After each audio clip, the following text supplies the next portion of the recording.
My name is Josianne Petit. I am the founder of Mama and Papa Panthers, and our group has only been around for about 18 months, so not that long. But what created the need for our group was I was noticing there's a lot of white individuals who have adopted black children or who've married a black spouse, and so therefore they have black children, and they were having a hard time figuring out how to navigate black spaces in order to have their children be comfortable in black spaces. And so Mama and Papa Panthers was formed. It's based on the Black Panthers because the Black Panthers were an unapologetically black group, and Mama and Papa Panthers is unapologetically black. However, we welcome anyone who has a black child. So if you have a black child, you're welcome into our community. Parents just need to understand that there's a lot of different ways to be black, and they're just going to have to get comfortable with that. And so the group isn't there to teach white parents. It's a group where black people are unapologetically black and discuss being parents, and white parents get to experience those conversations and find mentors for their kids organically so that they are now more fully integrated into the black community. I'm a mom, and as a mom, I believe that education is so important, mainly because if we're not informed about our country or what's happening around us, we're not going to be able to leave things better than we found them. And so it is so important for starting at the very young age when people are reading to you until the day you draw your last breath that you are learning. Anytime I learn something new, I consider that a good day. And so whether that's issue of how does civic engagement work, how does local politics work so that I can influence things in my city to make them better for myself or people like me or who are struggling with particular issues, to race issues, which is like really front and center right now.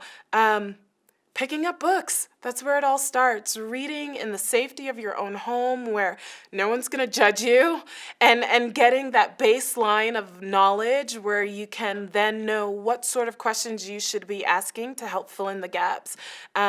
Looking to scholars in the field who are speaking about the issues that are important to you, and then not just looking to them and hearing what they say and repeating it back, but looking at the resources they've drawn upon to become scholars and reading those sources yourself so that you know the information and it's something that's personal for you that you can speak to.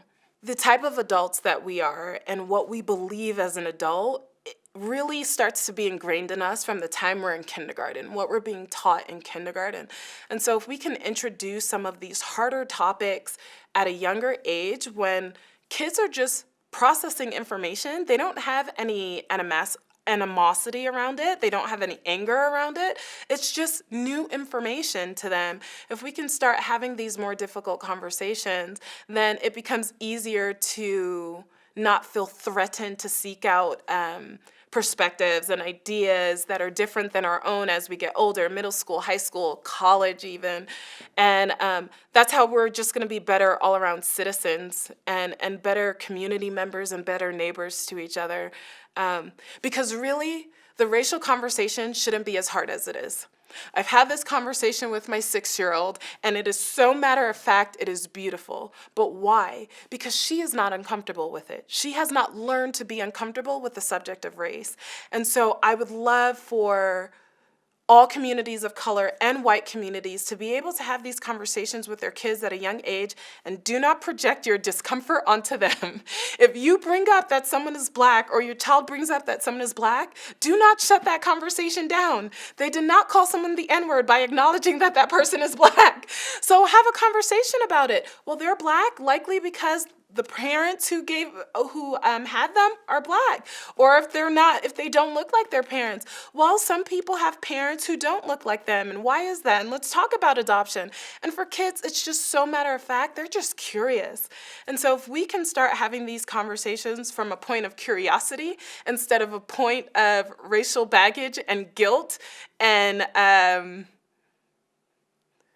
resistance because we don't want to be implicated in the atrocities of the past, then we'll get a lot further than we are now.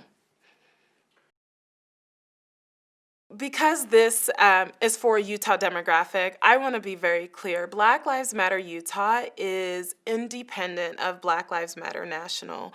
So I understand there are folks who have issues with certain platforms of the Black Lives Matter movement as a national organization.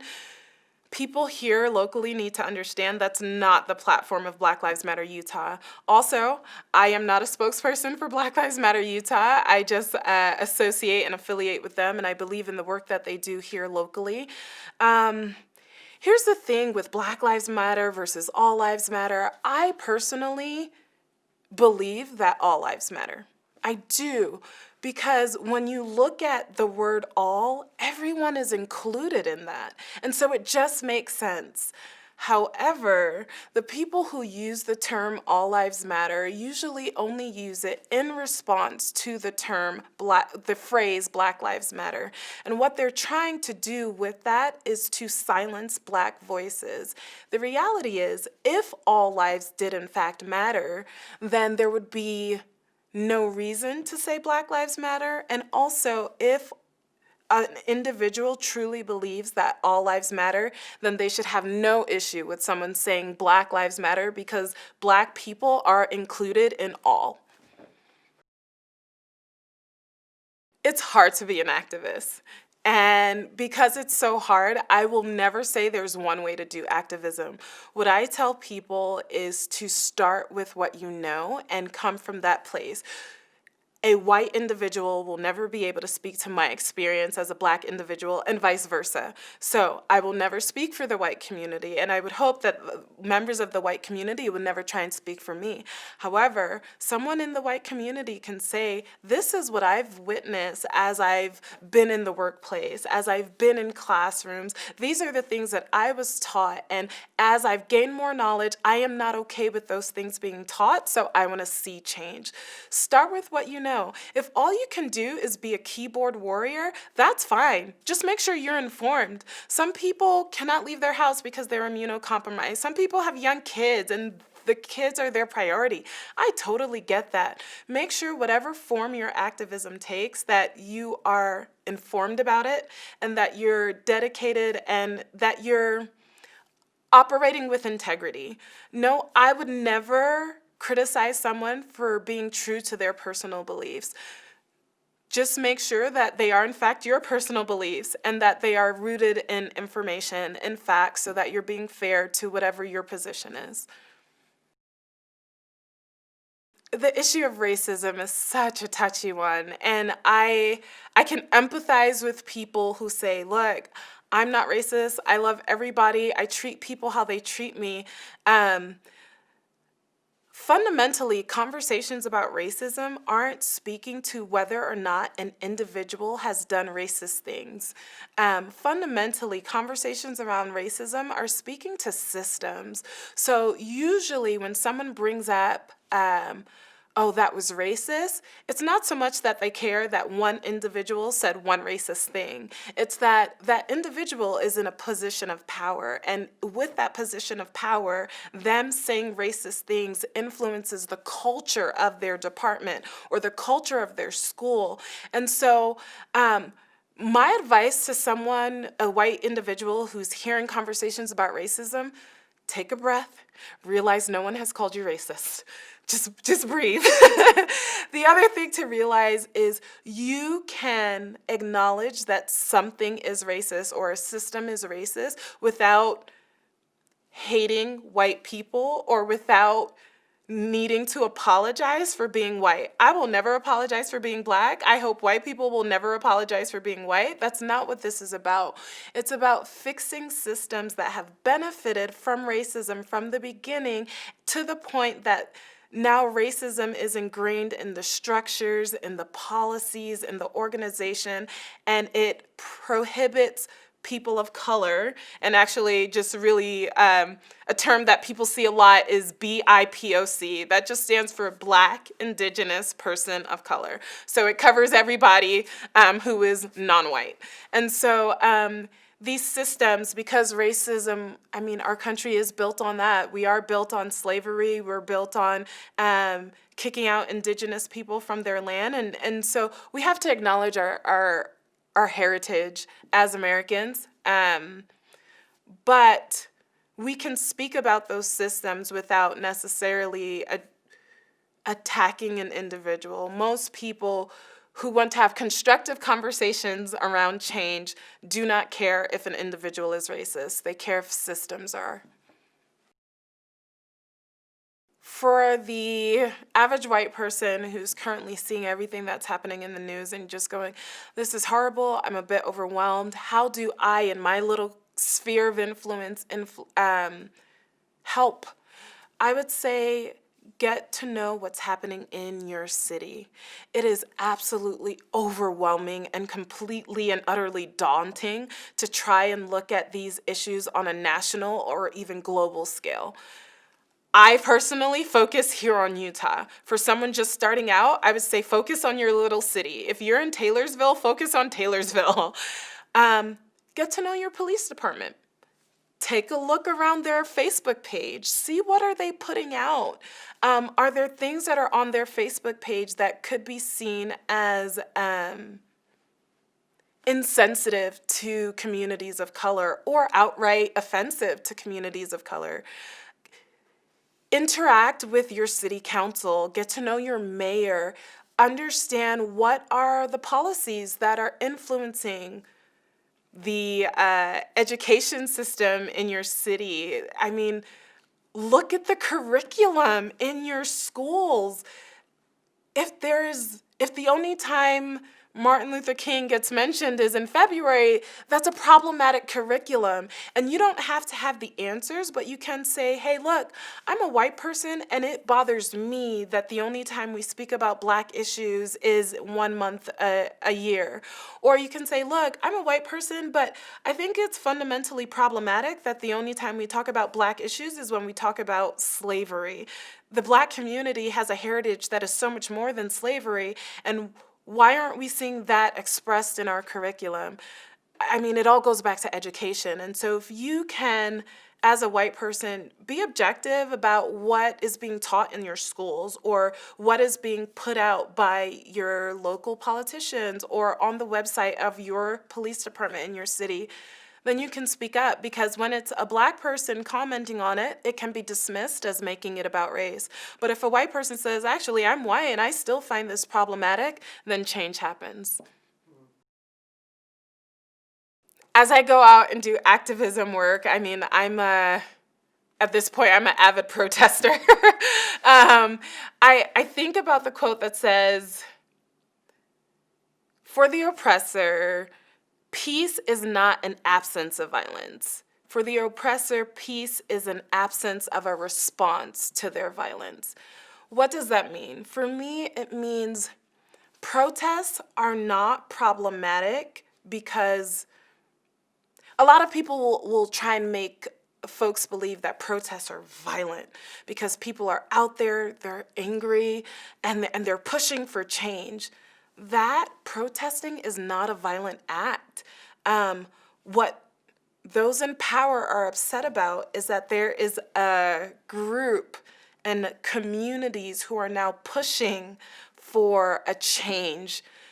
We're saying it's not okay that you operate the way that you do, you as systems, and we want change. And so in my mind, those systems that benefit from white supremacy, that benefit from racism, they are the oppressor.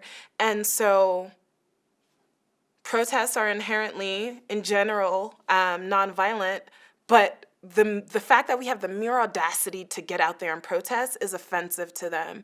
And so that's because they have a problem with even a response. You can't even say something is a problem.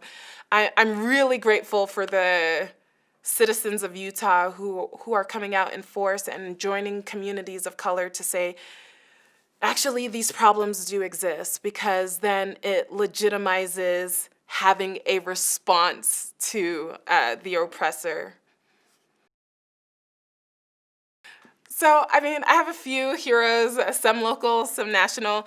Colin Kaepernick is when I think of who really got these dialogues going recently that has enabled us to have a movement right now, I think of Colin Kaepernick, and especially because he risked it all, right? I mean, he was the top of his game, living, I mean, most people's dream, and he risked it all in order to say these things are important. Yeah, if I have a son, I'm naming him after Colin Kaepernick. Bree Newsom is another person who I admire. She is an activist who actually climbed a flagpole to remove a Confederate flag because she got sick of waiting. I mean, when you think of Martin Luther King and he's just like, you know, we cannot wait, I think of Bree Newsom. Locally, Lex Scott is someone who I admire. She has worked tirelessly for years in the community to try and bring about change locally here in Utah, and actually recently with her police reform bill on a national scale. Let's see, Donovan Mitchell. I think he's pretty awesome, and he's been speaking up quite a bit on racial issues. I would say those people at the top of my head are some of the people that I admire and look up to. My biggest dream for children of today is that they do not get saddled with the racial baggage that I and my ancestors have been saddled with. Regardless of their race, I want children to be able to be children. Um, I have hard conversations with my 6-year-old, and it breaks my heart to have to shatter her innocence and her worldview. My hope is that it will be worth it because when she is older or when she has kids, she will not need to have these hard conversations with them. I truly want the fulfillment of Martin Luther King's dream that people and our kids will be judged by the content of their character and not the color of their skin. Believe it or not, being in Utah gives me hope for the future. Um, Look, I come from New York City originally, and the situation out there is way more problematic there than it is out here. But the reason why I say being in Utah specifically gives me hope for the future because Utah is one of the first states to have passed legislation on police reform where the legislation passed unanimously in the Senate and almost unanimously in the House.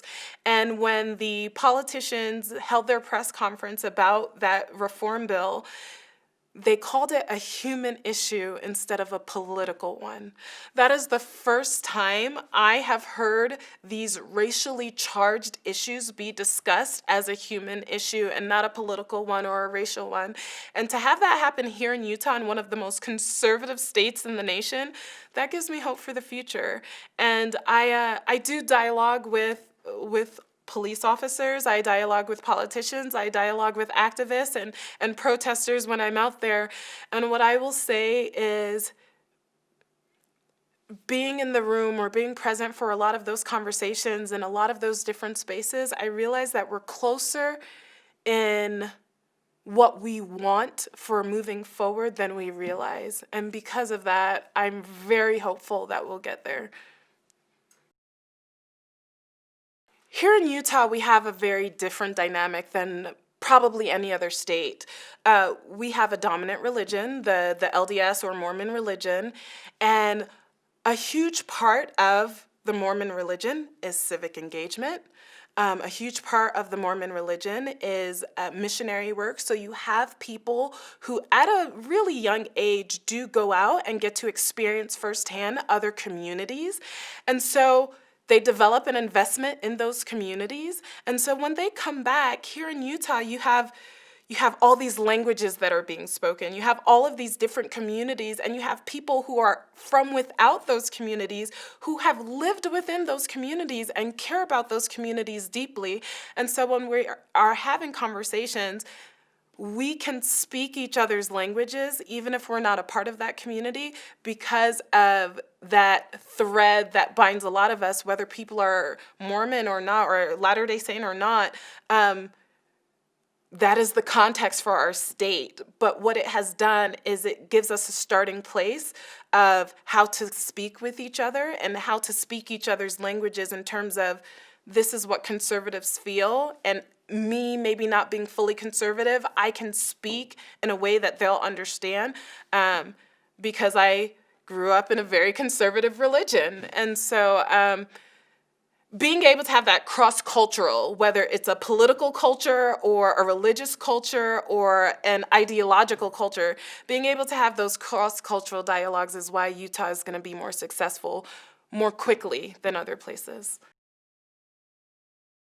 Anyone who would like to know more about Mama and Papa Panthers, we do have a Facebook page. It's just Mama and Papa Panthers. You can follow us, see what we put out there.